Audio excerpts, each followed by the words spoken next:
Today's ఆ cooking recipe is super cooking recipe అండి.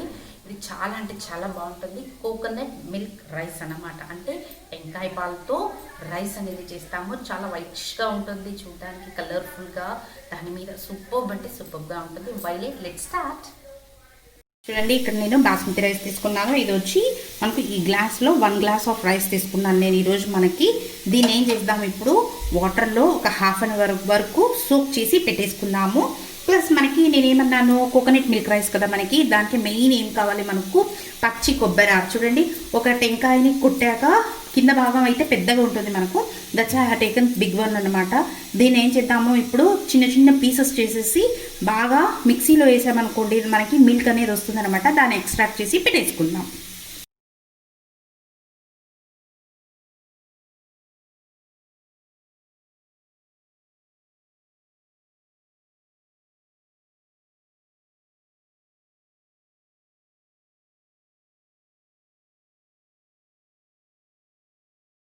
ఇప్పుడు చూడండి, మనం ప్యాన్ పెట్టేసుకున్నాం కదా, 2 టేబుల్ స్పూన్స్ ఆఫ్ ఘీ అనేది అక్కడ యాడ్ చేసేసాను. దీంట్లో ఒక 5 టేబుల్ స్పూన్స్ ఆఫ్ ఆయిల్ అనేది యాడ్ చేసేసుకుందాం.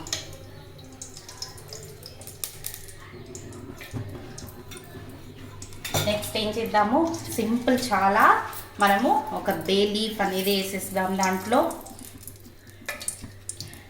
ఒక 1 tablespoon of garam masala, మళ్ళీ కొన్ని క్యాష్యూస్ పిల్లలకి నచ్చుతాయి కాబట్టి కొంచెం వేసుకొని బాగుంటుంది.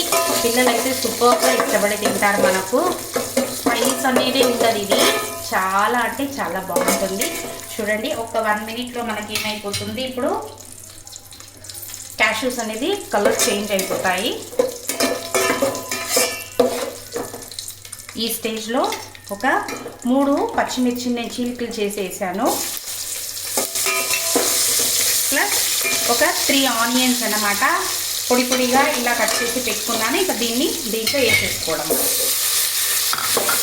ఆనియన్స్ కొంచెం ఎక్కువ వేసుకున్నారు అనుకోండి, టేస్ట్ అనేది బాగుంటుంది. ఎందుకంటే దీనికి మసాలా ఏది ఎక్కువగా వాడడం కాబట్టి బాగా ఆనియన్స్ కొంచెం ఎక్కువ వేసుకోండి, బాగుంటుంది అన్నమాట. ఇప్పుడు మనము ఆనియన్స్ లైట్గా బ్రౌన్ అయ్యే వరకు వెయిట్ చేద్దాం. చూడండి, ఆనియన్స్ అన్నీ మనకు బాగా చక్కగా బ్రౌన్ అయిపోయినాయి. ఈ స్టేజ్లో మనం ఏం చేద్దాము, ఒక 3 tablespoons of ginger garlic paste అనేది వేసుకుందాము.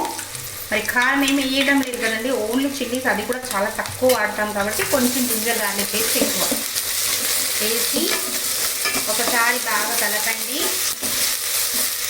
నెక్స్ట్ ఒక 1 tablespoon of dhaniya powder, అంతే అండి. ఇంకా దీనికి తగినంత సాల్ట్. నార్మల్గా అయితే మనకి చెక్క మొగ్గ ఇవన్నీ సపరేట్గా వేసామనుకోండి కనిపిస్తూ ఉంటుంది. ఇప్పుడు మనకి వైటిష్గానే ఉండాలి రైస్ కాబట్టి దీంట్లో నేను ఏమీ వేయడం లేదు, ఓన్లీ గరం మసాలా పౌడర్ వేసేసాను అన్నమాట. ఇప్పుడు దీన్ని బాగా ఇలా కుక్ చేద్దాము.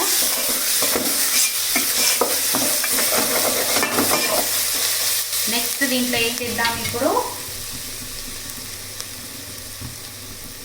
ఒక 1 pinch ఆఫ్ మింట్ లీవ్స్ అన్నమాట. ఇది అదే ఏమంటాము, పుదీనా అంటాం కదండి, పుదీనా, అంతే వేసి ఒక 2 minutes దీన్ని ఇలా పెట్టామనుకోండి, ఆ జింజర్ గార్లిక్ పేస్ట్ ఉండే పచ్చి వాసన అంతా వెళ్ళిపోతుంది. ఇప్పుడు 2 minutes వెయిట్ చేద్దాం. చూడండి, ఇప్పుడు పచ్చి వాసన అనేది వెళ్ళిపోయింది. నేనేం తీసుకున్నాను ఈరోజు, 1 గ్లాస్ ఆఫ్ రైస్ తీసుకున్నాను కదా, బాస్మతి రైస్. బాస్మతి రైస్కి ఎప్పటికీ గుర్తుపెట్టుకోండి, 1:2 అనేది వేయకూడదు. నార్మల్గా రైస్ వేసినట్టు 1:1.5. ఇక్కడ మనకి కోకోనట్ మిల్క్ 1:1.5 తీసుకున్నాను నేను. దీన్ని ఇంకా దీంట్లో యాడ్ చేసేయడం.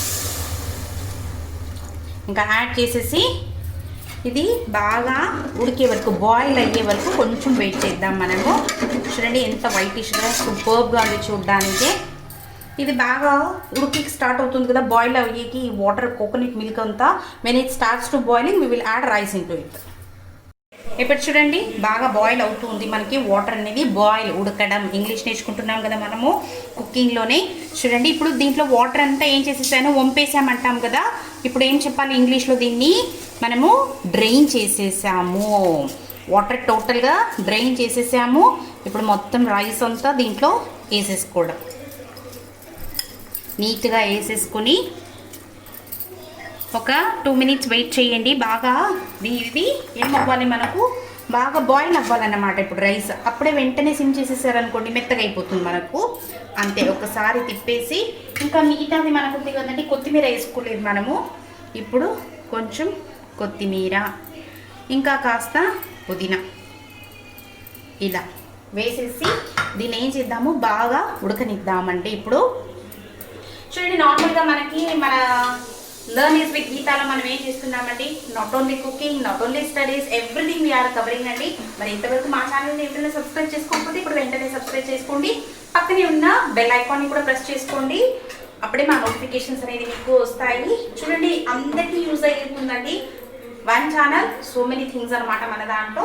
ఇప్పుడు ఇది ఉడకనిద్దాము, బాయిల్ అయ్యేకి పెడదాము. ఒక 5 మినిట్స్ వరకు ఇలా లిడ్ కవర్ చేసి హై ఫ్లేమ్లోనే ఒక 5 మినిట్స్ వరకు వెయిట్ చేద్దామండి. చూడండి, ఇప్పుడు 5 మినిట్స్ అయిపోయింది. వాటర్ కూడా అంతా తగ్గిపోయింది. చూడండి, ఈ స్టేజ్లో మనము ఫ్లేమ్ అనేది ఫుల్ లో పెట్టేయాలి. లో ఫ్లేమ్ అంటే లో ఫ్లేమ్ అన్నమాట. ఒక్కసారి అంతే, ఎక్కువ తిప్పారనుకోండి రైస్ అనేది మనకు బ్రేక్ అయిపోతూ ఉంటుంది. దట్నే ఒక 1 టైం. ఇంకా మీరు ఒకసారి కావాలంటే ఉడికేటప్పుడు వాటర్ని, సాల్ట్ అనేది చెక్ చేసుకోండి. నాకైతే అలవాటు అయిపోయింది కాబట్టి నేను చెక్ చేయను. సాల్ట్ అనేది మీరు కావాలంటే చెక్ చేసుకోండి, సరిపోలేదనుకోండి ఇంకాస్త యాడ్ చేసుకోవడం అంతే. టోటల్ ఫ్లేమ్ అనేది సిమ్ అంటే చాలా లో ఫ్లేమ్లో పెట్టేసి ఒక 10 మినిట్స్ వరకు దాన్ని అలాగే వదిలేద్దాము. మనది కోకోనట్ మిల్క్ రైస్ అనేది సూపర్గా రెడీ అయిపోతుంది. ఇప్పుడు 10 మినిట్స్ రెస్ట్ ఇచ్చేసాను. చూడండి, ఎంతో పొడి పొడిగా ఉంది. చూడండి, అసలుకి సూపర్బ్ అంటే సూపర్బ్గా ఉంటుంది. దీన్ని ఇప్పుడు మనము సర్వ్ చేసేసుకోవడం. ఈరోజు మా ఇంట్లో అయితే ఈ కోకోనట్ మిల్క్ రైస్, దీనికి మీకోసమే అంటే చూపించడానికి కోసం ఎక్కువ పెడుతున్నాం దీంట్లో. వావ్, చూడండి ఎంత కలర్ఫుల్గా, ఎంత టెంప్టింగ్గా ఉంది ఇది. ఇప్పుడు దీనిలోకి రాయితా, వెజిటేరియన్స్ అయితే జస్ట్ రాయితా పెట్టుకోండి, లేకుంటే మీరు వెజ్ కుర్మా చేసుకున్నారన్నా కూడా సూపర్బ్గా ఉంటుంది. మరి మా ఇంట్లో అయితే దీన్ని ఈరోజు మేము మటన్ గ్రేవీతో సర్వ్ చేసుకుంటున్నామండి. సూపర్బ్ అంటే సూపర్బ్గా ఉంటుందన్నమాట. చూడండి ఎంత ఎక్సలెంట్గా, ఎంత కలర్ఫుల్గా ఉందో ఇది. ఇప్పుడు వావ్ కదా, చాలా అంటే చాలా బాగుంది. అరోమా సూపర్బ్ అండి. మరి మీరు కూడా తప్పకుండా ట్రై చేయండి, పిల్లలకైతే భలే నచ్చుతుంది ఇది. మరి తప్పకుండా మా ఛానల్ని సబ్స్క్రైబ్ చేసుకోండి, మర్చిపోకుండా మీ ఫ్రెండ్స్కి, ఫ్యామిలీస్కి కూడా దీన్ని షేర్ చేయండి, కమెంట్ అనేది పెట్టండి ఒకటి. Take care, bye.